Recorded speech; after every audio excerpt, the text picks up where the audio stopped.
This is Build a Rocking Chair, episode 11.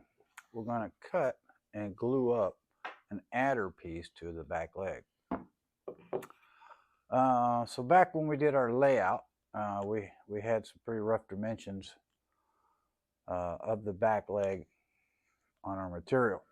And then we took it to the bandsaw and we cut out the shape. Groovy?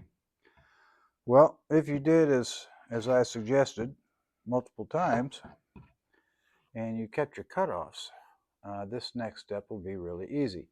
What we have to do, we're going to add, what is this, the right leg.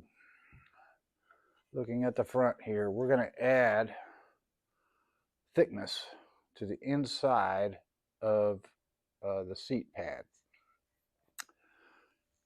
If your leg right now is 2 inches, you're in good shape. You only need 7/8. If it's not, then you got to add whatever's necessary so that we end up with a total thickness of 2 7/8. That's our goal. 2 7/8 total thickness. Again, if you kept your cutoffs, this was the very first chunk that I cut out when shaping the bottom of this back leg. It just happens to be the right size for the adder piece. So we need a block that's 3 1/4 inches wide by 7 inches long. And I'm at 4 by 8 roughly. And then if I take it to the bandsaw and resaw it in half, I've got ample.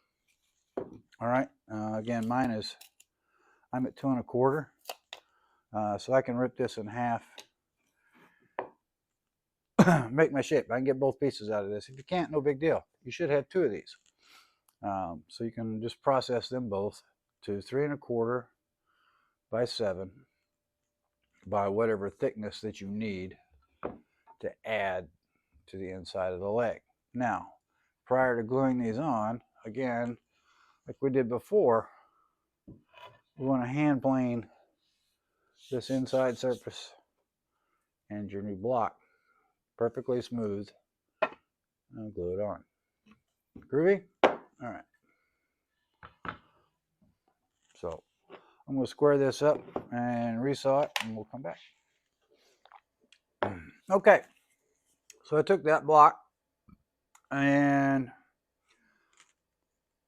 I jointed the face, I flipped it, I jointed the other face. Then I jointed the edge. Okay. From that, I went over to the bandsaw, split it in half, came to the table saw, ripped it, cross cut it to length. All right, so I'm 3 1/4 by 7 with a bandsaw inside face, flat. All right. Didn't need to be perfectly square because we can cut it up, right? Okay, so now simply what I'm going to do, because these are both too thick, right? My unplaned leg. Right now I'm at 2 3/32 in width, but I'm going to hand plane this flat. That's going to remove some of it. I'm going to get close. I'm going to make this a little oversized as far as thickness goes. So our target in the end is 2 7/8. So I'm going to go ahead and I'll run this across the joiner. Thin it out a little bit. I can't use the planer because it's too short. So I'll thin it out a little bit on the joiner. Probably, it's 32nd proud of the 7/8. And then we'll glue the two together, and then I can finish getting the thickness by hand planing it down. All right, that's my objective. So I was preparing to hand plane this face in preparation for glue up, and I got to looking at my bandsaw work. And as I said In an earlier episode, when we were cutting these out, my bandsaw skills are not as good as Hal's. And this looks kind of rough. So I've decided I'm just going to take a few minutes prior to adding any material to this to kind of clean this up a little bit. So I'm just going to run it over to the spindle sander, and I took the template and laid it on here and kind of redrew where the high spots were. I intentionally left this little bit here and here, as well as here and here, and I'm still gonna leave that little extra meat, but I'm just gonna clean these up just a little bit now, in hopes of saving me some work later. So I'll clean these up and then we'll get back to putting this together. Okay, so now I've got this clamp to my workbench here. This surface has been planed. That surface been hand planed. You simply I'm going to just kind of eyeball center, left or right. All right, like so. Flush on the front. I went ahead and took a pencil and marked the layout here. If you can see that. All right, so that's my glue area. I'm just going to try and keep some of the excess glue out of there so it's not going everywhere. All right, so we're going to clamp this on. What's important here as we do this is that this is perfectly flush with the front of this pad when we clamp it on. All right, so we'll go ahead and apply some glue.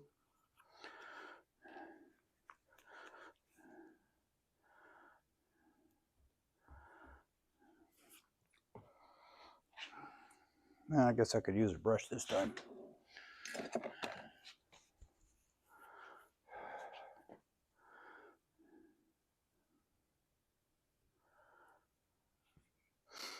Throw some over here.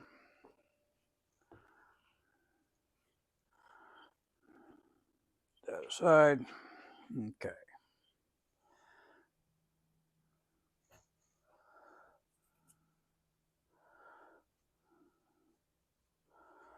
Give it the good old pop like we've done in the past.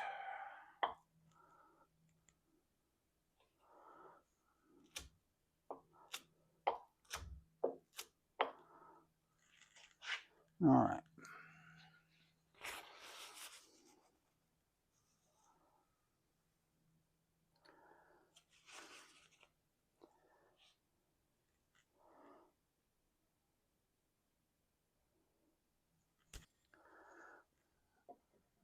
Just so that my C-clamps don't make big indents on the leg. Although we're going to be doing enough carving and shaping, a minor indent is not going to be the end of the world.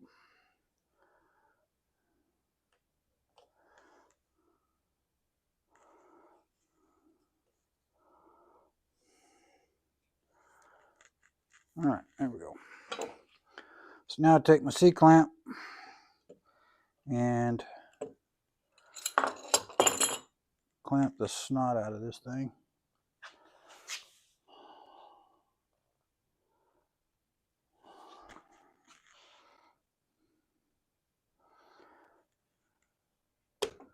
I'm going to slide this down just a little.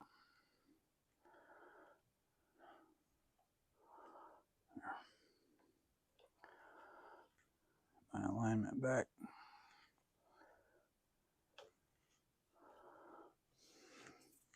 Okay.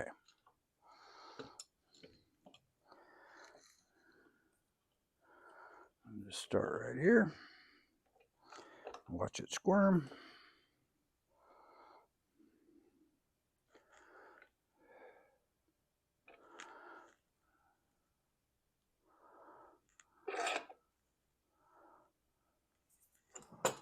Come over here to the opposite side.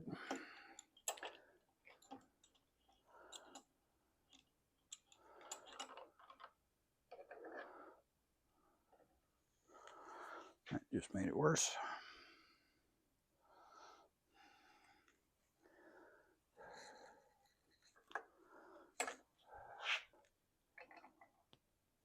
Perfect. This takes a little finesse and patience, right? All right.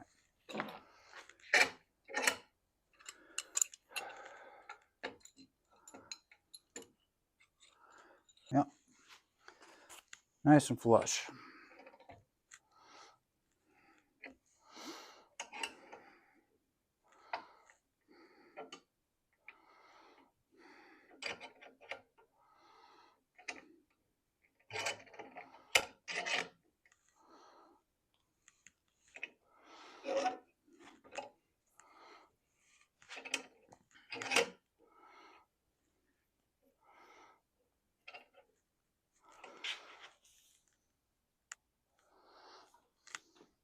Okay, just like that. Now wipe off this excess. It's not dripping all over the pad. And the back side there, I'm not going to worry about. All right, so that's what we got. And I'll do the same thing to the other leg.